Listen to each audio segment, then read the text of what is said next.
में है। अच्छा, ये बताइएगा, लोगों का कहना है बेरोजगारी इतनी है, महंगाई इतनी बढ़ गई है, जो छात्र हैं जो इलाहाबाद तैयारी कर रहे हैं, धीरे धीरे उनकी उम्र खत्म होती जा रही है, वैकेंसी नहीं मिल रहा है।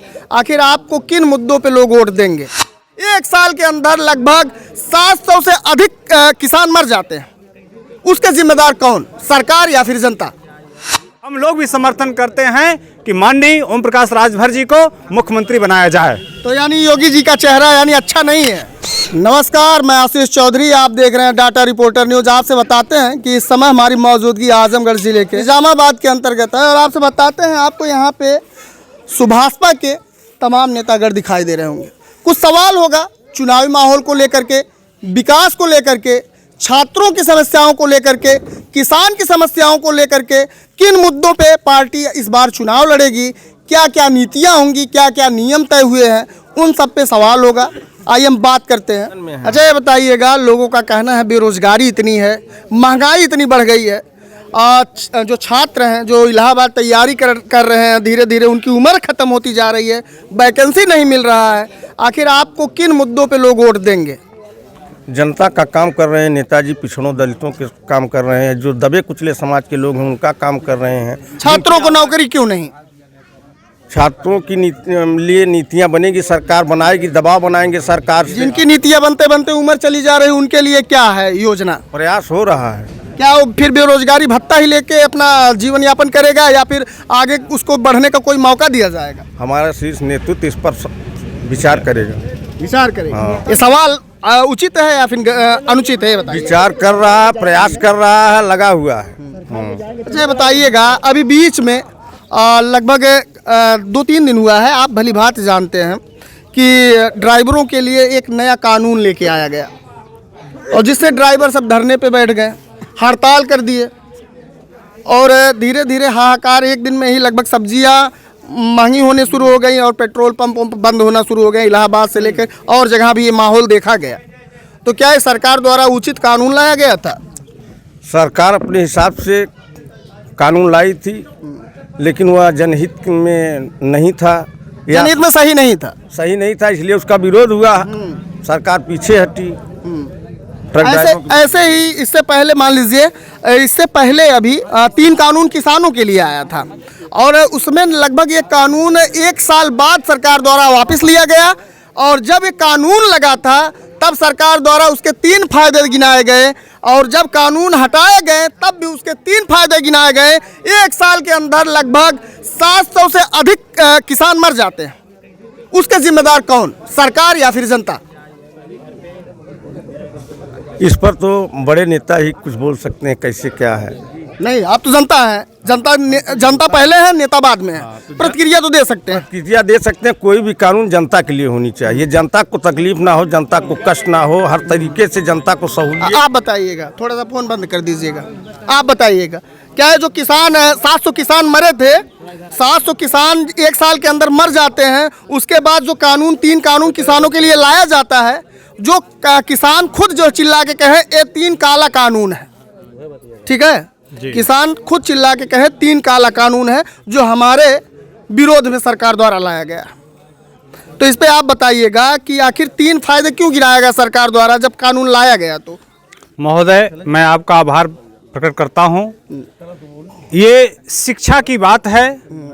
सरकार की नीतियां समाज के हित के लिए होती है, राष्ट्र के हित के लिए होती है और जनता के बीच जब तक समन्वय, उसकी साझा जानकारी सही ढंग से नहीं हो पाएगी तब तक कोई विरोध करेगा और कोई जो है नीतियां लाई जाती हैं तभी विरोध होता है। नेताजी, किसान तो आप भी होंगे? हाँ, मैं किसान परिवार का बेटा हूँ और गांव किसानों के बीच में भी रहता हूँ। तो अभी किसानों की जो समस्या थी, किसानों का धरना देना, 700 किसान मर जाना, क्या दर्शाता है, देश की हालत में क्या दर्शाता है, ये बताइए। महोदय, सरकार की नीतियों को सही ढंग से पहुंचाना सबकी जिम्मेदारी है, हम लोगों की भी जिम्मेदारी है कि सरकार की जो नीतियां हैं, जो सरकार किसानों के लाभप्रद कार्य योजना है, किसानों को सही ढंग से उनको पास पहुंचाया नहीं गया, इसीलिए जो है किसान आत्महत्या कर रहे हैं। तो ये वर्तमान में बताइएगा, इस तरह से अगर कानून लाते हैं तो आपकी पार्टी की जो गठबंधन तय हुई है बीजेपी के साथ हुई है, तो फिर क्यों लोग जाएंगे? इतनी समस्या देखने के बाद क्यों आपके पार्टी के साथ जाना पसंद करेंगे? वो किसी और पार्टी के साथ भी जा सकते हैं। महोदय, किसानों को लाभ मिल रहा है, उनकी आय दुगनी की जा रही है। अभी देखिए हमारे किसान जो है गन्ना की खेती जो है, पहले गन्ना की खेती नहीं हो पाती थी, करते थे, उनका लाभ नहीं मिलता था। तमाम मिलें चल रही हैं, सरकार जो है नीतियां बना करके मिल चलवा रही हैं।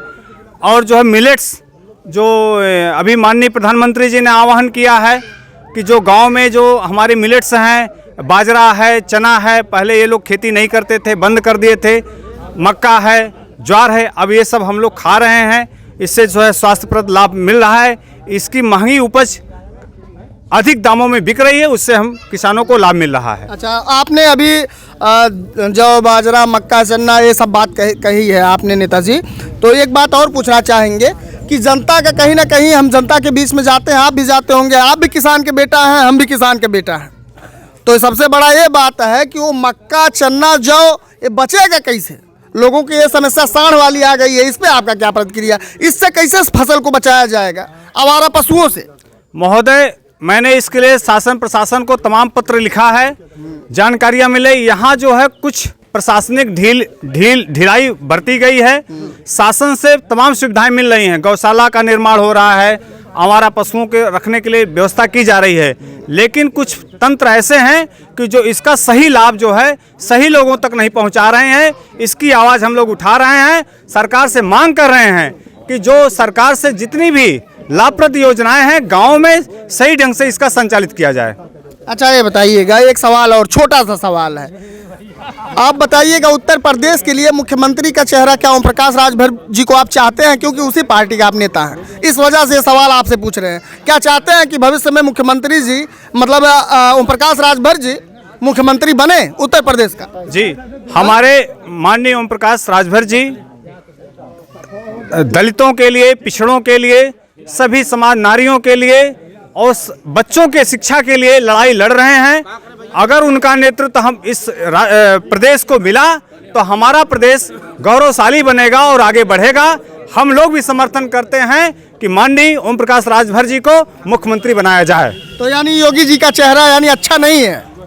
माननीय योगी आदित्यनाथ जी का प्रयास सही है और इनको ऊंचे पद पर इनको भेजा जाएगा, यानी प्रधानमंत्री बना दिया जाए। अब जैसे भी हमारे वरिष्ठ नेताओं का जो मंशा होगा, जो राय होगा, हम लोग तो अपना कार्यकर्ता हैं, पार्टी को आगे बढ़ाने का काम करेंगे। प्रधानमंत्री बनेंगे तो फिर और भी नेता चिल्लाने लगेंगे ना, इस पे बताइएगा। अखिलेश यादव में क्या कमी थी जो आज आपकी पार्टी उनको छोड़ दी, क्या कारण था? महोदय, पूरे समाज के लिए जो नेता कार्य करता है, जनता उसी को पसंद करती है। हमारे माननीय ओम प्रकाश राजभर जी को हम लोग उनके नीतियों से प्रेरित हैं, उनके कार्यों से प्रभावित हैं, हम उनका समर्थन करते हैं। और वो हमारे ओम प्रकाश जी की जो भी नीतियां हैं, जिस भी नेता, जिस भी पार्टी का उनसे समन्वय अच्छा बनता है, देश को, प्रदेश को आगे ले चलने का प्रयास करते हैं। हमारे नेताजी उससे गठबंधन करते हैं, उनके बीच अपनी बात रखते हैं। हम माननीय ओम प्रकाश जी राजभर जी के साथ हैं। काटे मत। अब आपसे बताते हैं, ये ओम प्रकाश राजभर जी की ये पार्टी सुभाषपा के नेतागण हैं और हमने जनता के मुद्दों पे सवाल पूछा। आप प्रतिक्रिया में बताइएगा कि इनकी जो यानी आंकड़ा इन्होंने प्रस्तुत किया, जो भी आकलन इन्होंने प्रस्तुत किया, जो भी पार्टी की गतिविधियां एवं नीतियों से आपको अवगत कराया, आप इस वक्तव्यों से कितना संतुष्ट हैं? सबसे बड़ा मामला ये, क्योंकि आप ही को वोट करना है, आपको ही सरकार बनाना है, आपको ही सत्ता में लाना है। तो जाहिर सी बात है, आप सभी नेताओं को 2024 में सुनेंगे और चुनना तो आपको ही है।